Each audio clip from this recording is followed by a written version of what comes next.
Grace and peace be unto you all, my sisters and my brothers. For the sake of my time, I'm going to go ahead and wrap these up.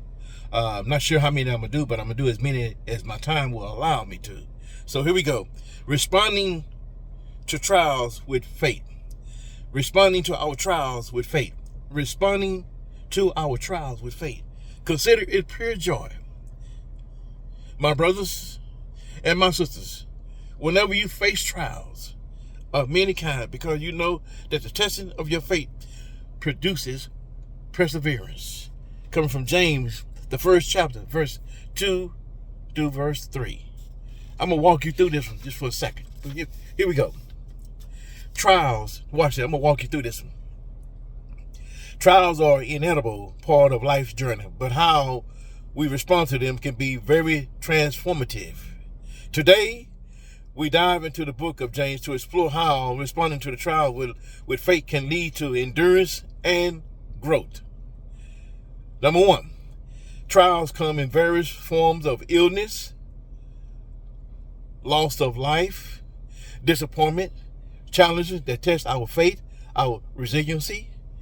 In James chapter 1, to verse 2 to verse 3, we are encouraged to consider it pure joy when we face trials, not because of the trials themselves, but because the growth and the perseverance that they can produce in our lives.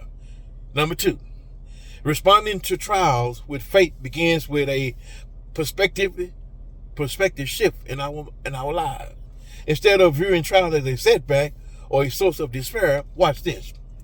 We can choose to see them as opportunities for growth and refinement. Trials may shake our foundation, but they also reveal the strength of our faith. Number three, faith is not the absence of trial, it's the trust in God's presence, in God's sovereignty. Even in the midst of trials, when we respond to trials with faith, we acknowledge that God is with us, working in and through our difficulties. It's a declaration that our trust in Him is unwavering, regardless of the circumstance. Regardless of the circumstance. My conclusion. My third, final point. Trials can stretch and strengthen our faith just as physical exercise builds our muscles.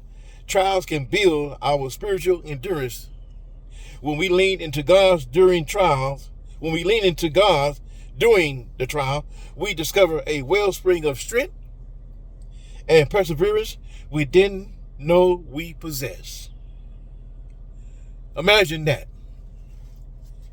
Imagine that. Imagine that. But here we go. My conclusion. It says, note this, if you will. Responding to trials with faith, it fosters our character through development. It teaches us patience, humility, and empathy for others facing similar challenges. It deepens our reliance on God's wisdom and God's guidance, and it shapes us into the individual who reflects His grace with love. God bless you.